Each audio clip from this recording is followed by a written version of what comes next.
esa reforma, qué hacer mientras tanto. Queremos profundizar justamente en este tema y para ello nos acompaña aquí en el estudio Tomás Jordán. Él es abogado y profesor de Derecho Constitucional en la Universidad Alberto Hurtado. Muy bienvenido. Buenos días. Muchas gracias por acompañarnos. A ver, lo escuchamos en la nota, esta estrechez económica de la que se habla, que finalmente pasa sí o sí a los usuarios. ¿Somos nosotros finalmente los que financiamos estas alzas y se crea este círculo en definitiva?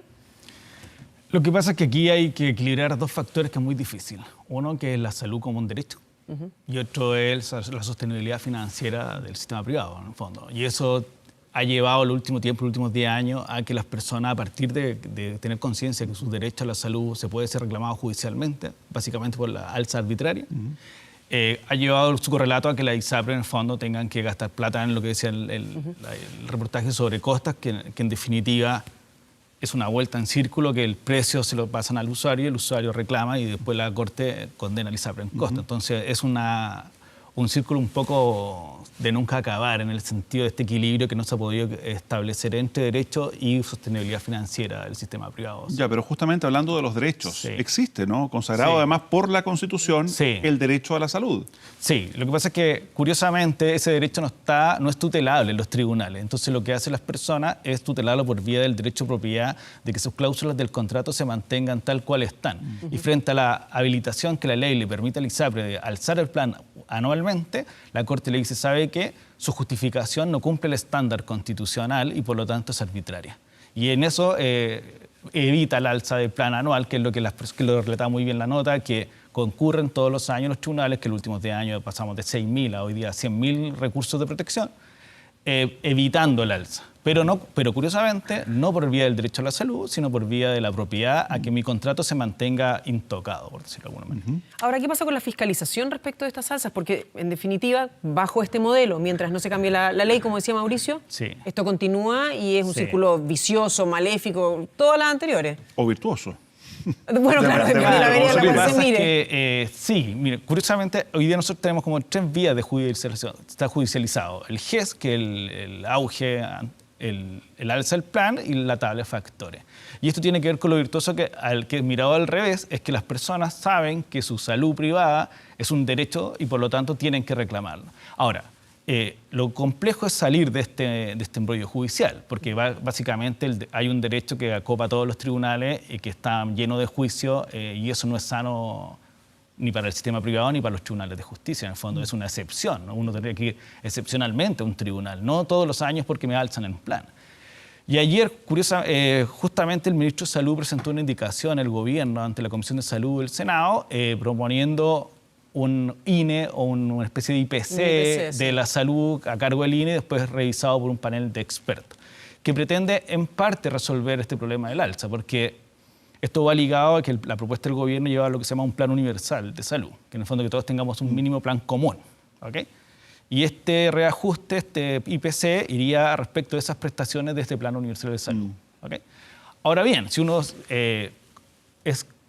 sigue la línea de tiempo, lo más seguro, como así se judicializó el auge, también es posible que tengamos en los próximos años que si el ajuste de acuerdo a este IPC no deja conforme a las personas que del sistema privado, lo más seguro es que también concurran a los tribunales a ver si este reajuste se ajusta al estándar que las Cortes vienen señalando. ¿Por qué? Porque aquí hay un doble criterio. Las Cortes siempre han dicho, su plan es individual y por lo tanto se le tienen que justificar por qué a usted le tienen que alzar anualmente. Por lo tanto, tiene que ser excepcional y frente a cambios muy sustanciales. Un IPC, por regla general, es general y continuo, porque se va ajustando mes a mes de acuerdo a los factores que se componen. Por lo tanto, aparentemente va a haber una contradicción entre el criterio de las Cortes, que dice que tiene que ser muy excepcional, por tu caso y frente a cambios muy sustanciales, versus un IPC que por definición abarca a todos los que comprende el sistema privado. Abogado, perdón, esto No sé si ciertamente me expliqué. Sí. afecta a miles de personas, pero Sí. dentro del universo, digamos, de chilenos y chilenas o usuarios del sistema, es un porcentaje menor respecto de la salud pública. Sí. Yo quería preguntarle, yo no sé si usted tiene conocimiento de qué pasa en otras partes, digamos, porque los sistemas privados de salud siempre han sido un tema complejo en diferentes lugares. Hemos visto, no sé, en Estados Unidos el Obamacare, en Europa también los sistemas de salud, tanto públicos como privados. ¿Qué pasa en la legislación comparada? ¿Cómo lo han solucionado? Si es que lo han solucionado en otros países. Lo que pasa es que nosotros estamos en un fenómeno como inverso en el derecho comparado, porque en general los tribunales conocen de la alza o de la judicialización del mundo público, básicamente por acceso a medicamentos, por el alto costo de la salud. Y nosotros somos el caso en que la salud privada llegó a los tribunales, porque en general los seguros, si nos ponemos en Europa, el seguro público es el seguro universal. Y el seguro privado es un seguro complementario en la cual tú complementas estas prestaciones que te otorgan. Lo que lo público no cubre, claro. Claro. Entonces, en el fondo, la disputa se da en el acceso que el Estado te tiene que otorgar respecto a ciertas prestaciones. Pasa en Europa, pasa la judicialización clave en Brasil, pasa mucho, en Costa Rica, en Colombia, que es muy famoso, pero en el fondo tiene que ver cómo lo público no permite el acceso a la salud. Nosotros tenemos una vez hice un estudio comparado con distintos países y yo fui a presentar el caso chileno sobre judicialización privada y me miraban así como... ¿Qué es esto? ¿Qué es esto? Sí. Y entonces ahí entendí, al revés, estudiando sus casos, que, claro, lo que pasa es que esto se produce un cambio. Con la reforma del 2005 cambia la lógica del sistema, en que era meramente un seguro privado a un seguro privado iniciando cierta parte de un modelo de seguridad social, entonces tú además eres titular de un derecho. Entonces eso, al cambiar la lógica, los tribunales también consideran esa lógica al momento de que tú le vas a reclamar. Si hablamos y volvemos de nuevo a los recursos de protección que han sido presentados, Hernán Calderón, presidente de la Corporación Nacional de Consumidores y Usuarios, dice que estos recursos generalmente son aprobados por las Cortes de Apelaciones, pero cuando son demandas colectivas son rechazadas. ¿Es bajo ese principio? Sí, lo que pasa es que tu contrato es salud individual. Entonces, tú tienes que presentar tu caso particular y la Corte revisa si tu alza se adecua a tu cambio en tu plan. Y si tú no tienes modificaciones, no te lo pueden alzar. Por lo tanto, un grupo de usuarios no es el mismo plan.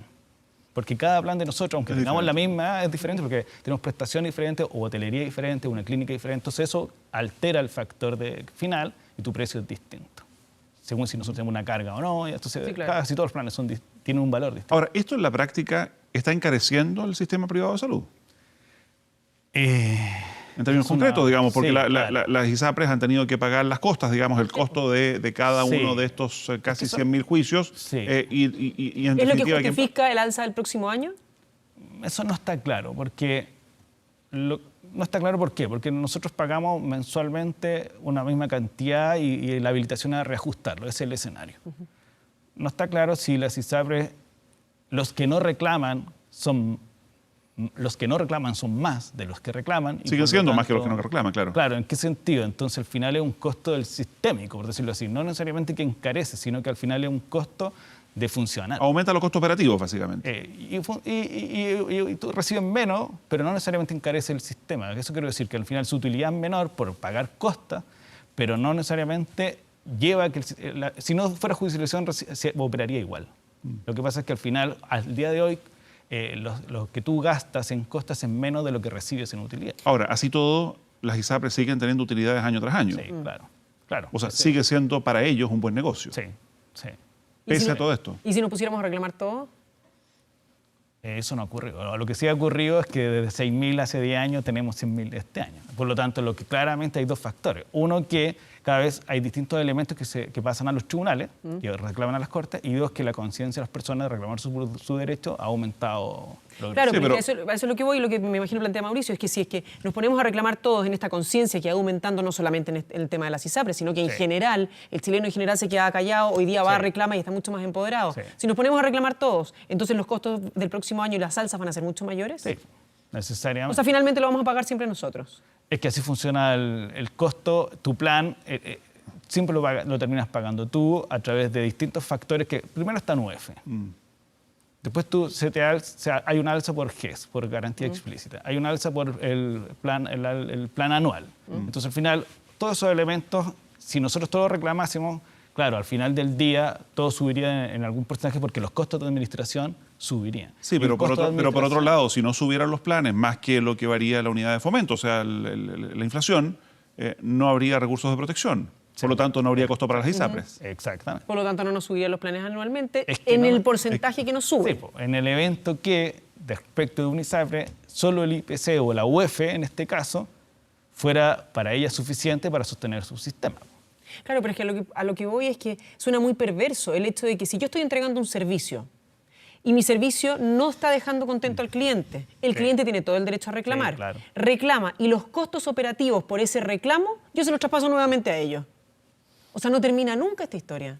Y me parece muy injusto, de nuevo, porque yo tengo derecho a reclamar. Sí. Por lo tanto, usted, como prestador de servicio, se tiene que hacer cargo si no me tiene contento. Punto. No me lo tiene que cobrar de vuelta.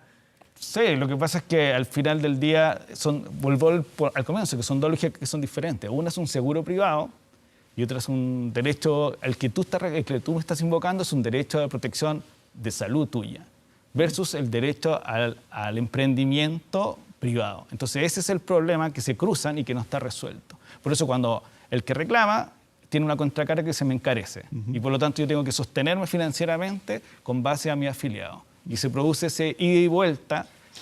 Ahora, ¿por qué es importante? Porque hacia dónde tiene que avanzar es hacia exactamente lo que tú señalas. Que la salud, sea privada o pública, tenga un paraguas que se llama seguridad social. Y por lo tanto, que yo, como usuario, hombre o mujer, no sea el que tenga que pagar los costos del otorgamiento de la salud. Y eso requiere fórmulas de reajuste de planes, pero también compensaciones solidarias entre las personas que integran el sistema privado. Por lo tanto, por ejemplo, tales factores, a una mujer en edad fértil o a la persona de edad avanzada paga más, y eso, lo perverso, siguiendo tu razonamiento, es porque es un factor externo a él, a ella. Entonces, el sistema solo puede operar si yo incorporo un factor de solidaridad en que todos los que lo integramos nos compensamos, pero esa lógica va en la lógica más del derecho fundamental a la lógica de sostenibilidad financiera, que puede conllevar un factor de que se sostenga financieramente.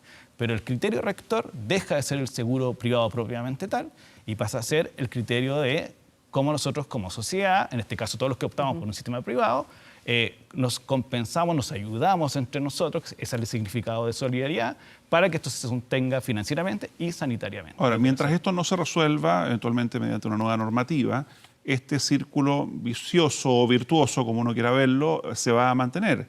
Pero aquí hay alguien que gana, los abogados. ¿O no? Que cobran las costas. Que cobran las costas. O sea, si aquí hay alguien que gana, han sido los cientos, si no miles de abogados que han sido parte de estos recursos de protección, ¿o no? Sí.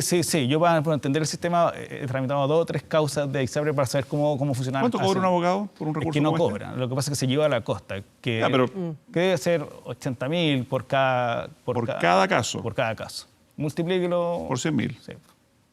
Claro, entonces hay oficinas que solo por un trámite que hoy día es prácticamente de copiar y pegar. No solo eso. A mí me pasaba, no sé si últimamente, me pasó un tiempo en que me llegaba una notificación en que ya había sido detenido mi plan de salud. Y yo nunca tenía idea, nunca había hablado con nadie. Nadie todavía. O sea, no se había hecho nada, no se había movido su escritorio en buen castellano. Yo no había hecho nada.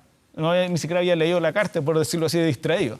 Pero ya me llegaba una notificación que decía, no se preocupe, Tomás Jordán, su plan ha sido detenido, el alza ha sido detenido. Y alguien se llevó los 80.000 pesos seguramente.